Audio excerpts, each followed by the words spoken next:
Hello everyone, welcome to Raising A to Z, this YouTube channel all on homeschooling. My name is Amanda. I am a teacher-turned-homeschool mom, and in honor of the new year, today I'm talking about rhythms and routines. This video is really great, and it's kind of special because it was actually the video I submitted last year to the Canadian Online Homeschool Conference, and I'm excited to announce that I was asked to speak again this year. So enjoy last year's video. But also get ready that the Canadian Online Homeschooling Conference is coming back in February, first week of February. I am so excited. There's going to be so many amazing speakers and experts that are going to be at this conference. And the best part is the full access is less than $20 and you can enjoy it from the comfort of your home in your PJs. So enjoy the video, learn all about rhythms and routines. And if you want to join the conference, check the link down below. Enjoy and see you soon.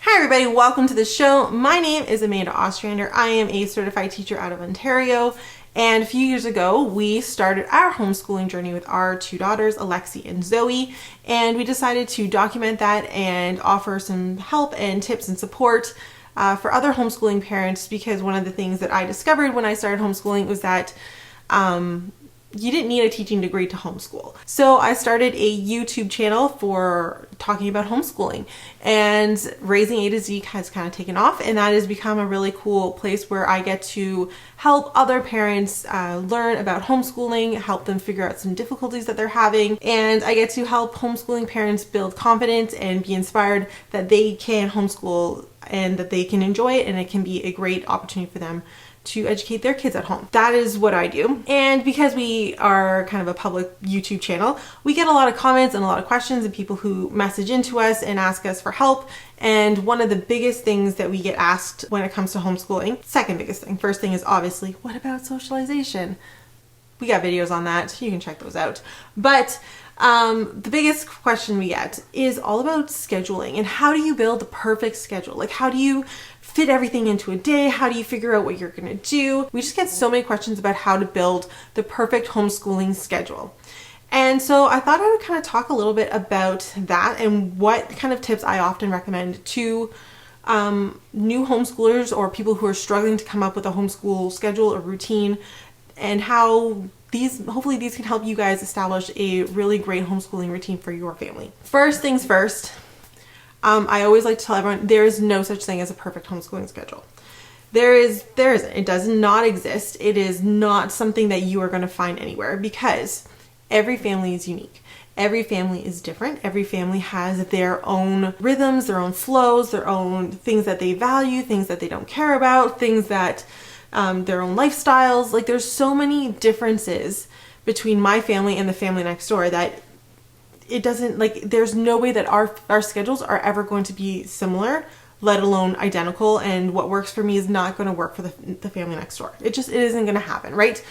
So I think that is always important to establish that and let everyone know that it's okay if your schedule and what works for your family doesn't work for somebody else. And it's okay if someone says, hey, this is what we do and this is how it works.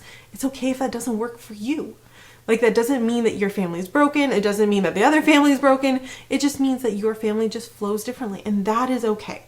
That is one of the things that homeschooling is great about, is that it is adaptable to each unique situation and each unique family, and that's what we want to do. We want to learn how to build a unique family schedule that works for our family and no one else. That's all we need to worry about. This is my next biggest tip. You want to work on having a rhythm, not a routine. We want to scrap schedules and we want to move to rhythms.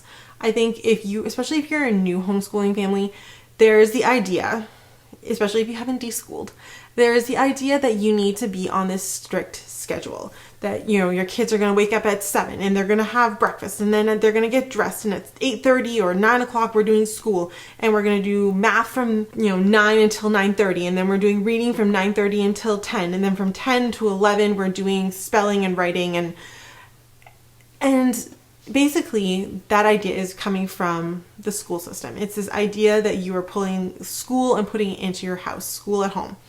And that's not what we're doing. We are homeschooling. And there's a huge difference when it comes to what that means. And the biggest thing is that you don't need a schedule.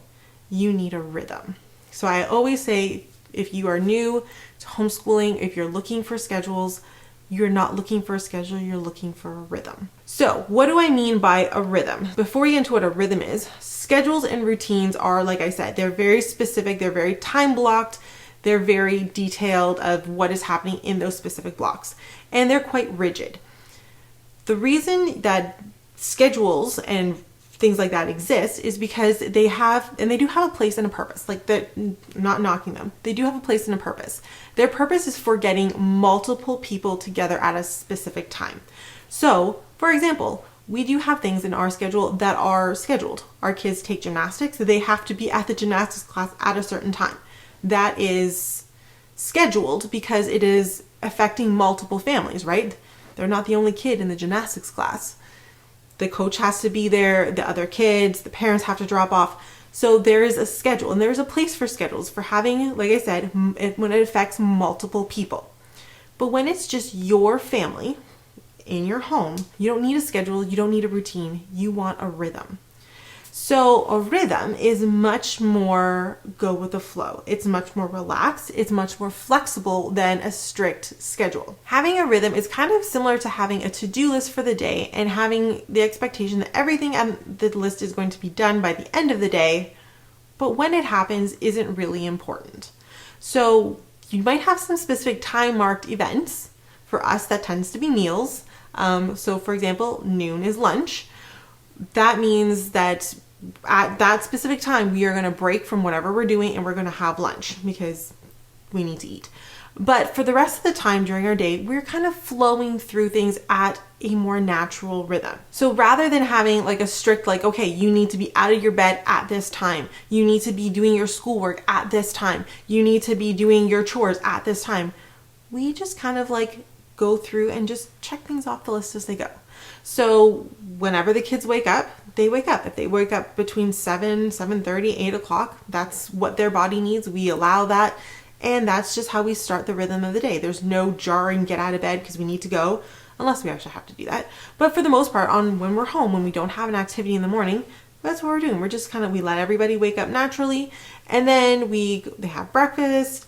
Then when they're done breakfast, they get dressed. When they're done getting dressed, then we move on to our school day. We have kind of our flow of what our school day looks like. We have our reading, our writing, our math, our unit study activity, and then we move on to free play and chores and then lunch. That's pretty much our morning. So sometimes our school morning looks super short. Sometimes it's only like 45 minutes because the kids got the concepts, they figured out what they needed to do, they were able to do it quickly, boom, boom, boom, boom, boom, we're done. Some days our school morning looks a little bit longer. So it might take an hour, hour and a half, 2 hours, and we kind of just flow through the subjects as we need to and give the time that we need to. We're not on, like I said, if math goes over, it's okay. If we didn't do our math in our 30-minute time block, it's okay. We just kind of flow to the next activity, right? And then lunch comes and we take a break and we regroup. So we stop, we have our lunch, and then we regroup. And if there's anything we need to do, we can pick it up after lunch, or we could pick it up after quiet time, and we just kind of keep going through the activities. We don't have set specific times of when things need to start or end, and that is kind of the really great key to why a rhythm works so much better than a schedule, because you have flexibility.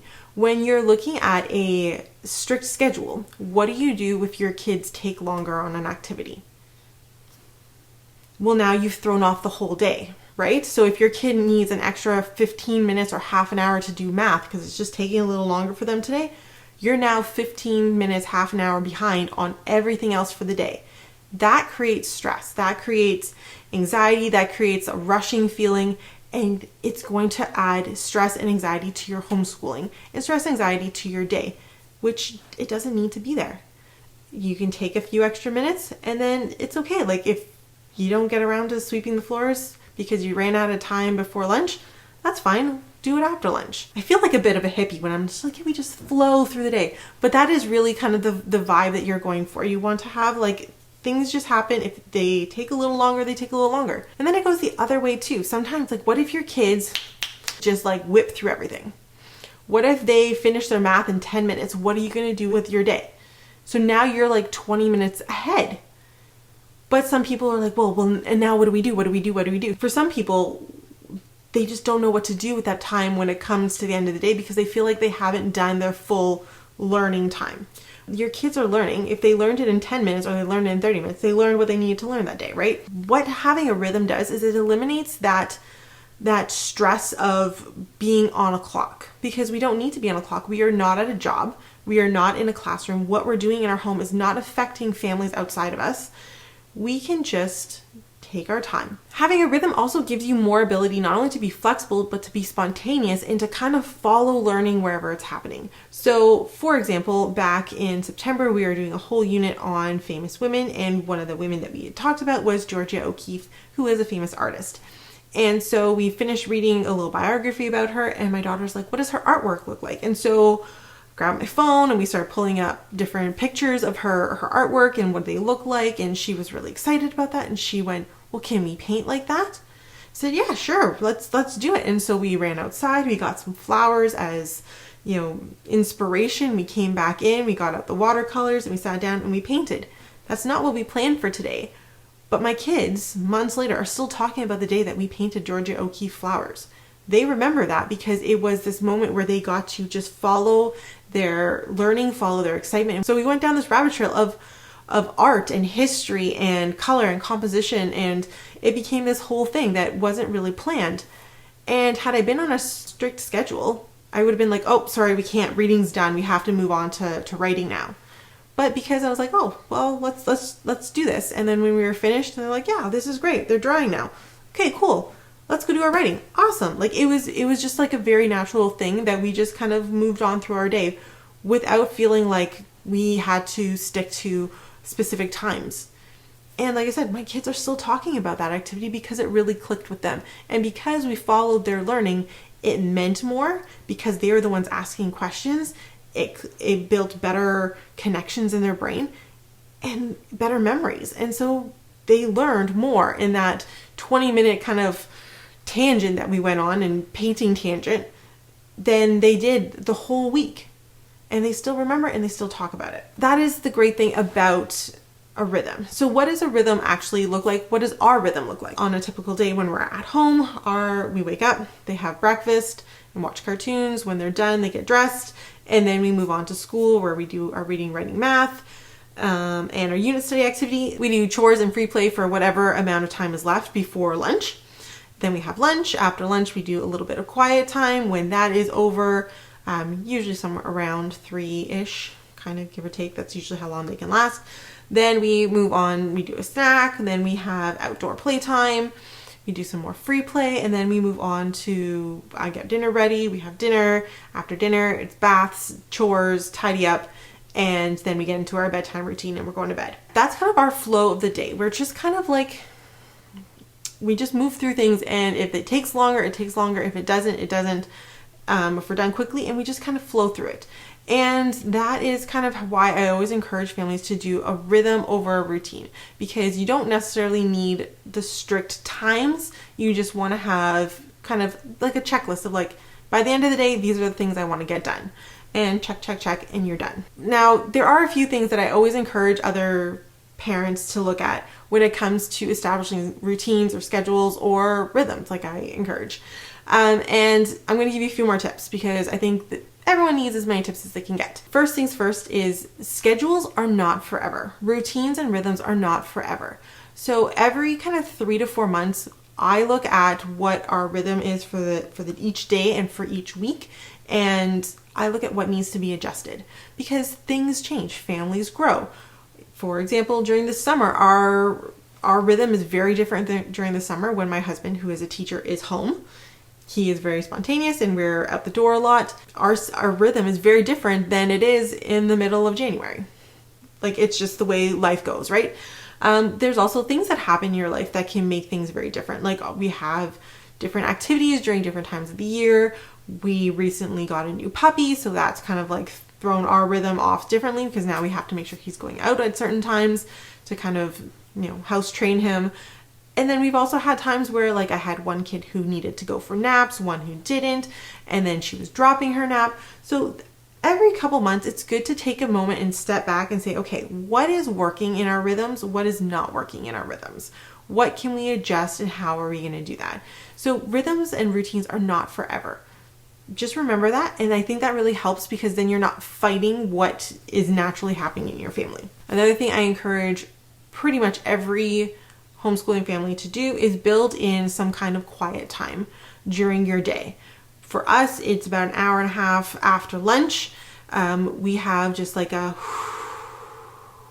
it does take a little bit of training on the kids' part to just get to the point where they just know to what they can play with, what they can't play with, what that's going to look like as they get older as well.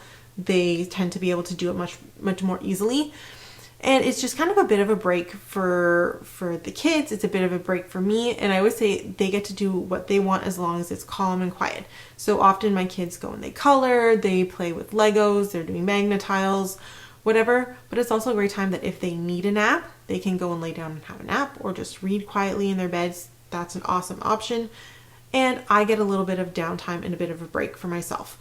So I do encourage almost every single family, if you have kids at home and you're homeschooling, to have a little bit of a quiet time built into your day. And the other thing I always tell parents is that each day can be different. The thing about a rhythm is you're going to have different rhythms on different days. So we have a couple different days in our schedule. So the day I described earlier, that is a typical kind of Monday, Tuesday for us. We're at home.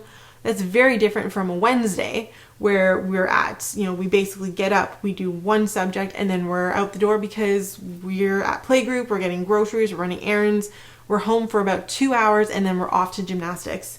So our Wednesday is looking very different than our Monday. But we've also already set up this rhythm where we have more scheduled blocks in the day. But between the scheduled blocks, we are just kind of flowing at a different rhythm. So Wednesday has a very different rhythm than Monday.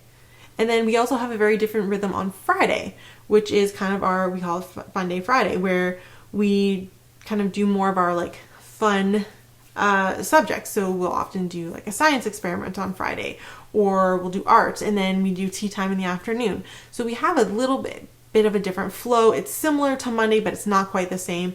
And so every day can have a different rhythm. Every day can have a different flow. You just don't want to have too many. Every day can have a different rhythm and different flow.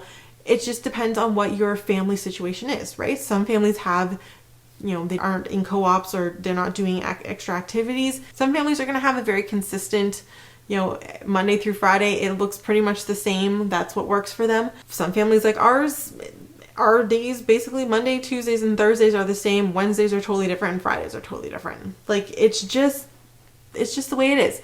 But again, going back to my very first point is every family is unique and every family is building schedules that are working for them. Thank you so much for coming to my session and I hope that it was helpful. I'm on YouTube, Raising A to Z, and I'm also on Instagram, Facebook, and TikTok, so you can follow us at Raising A to Z there as well. So let's connect, and I hope you guys have a great time for the rest of the session. So see you guys later, and thank you so much.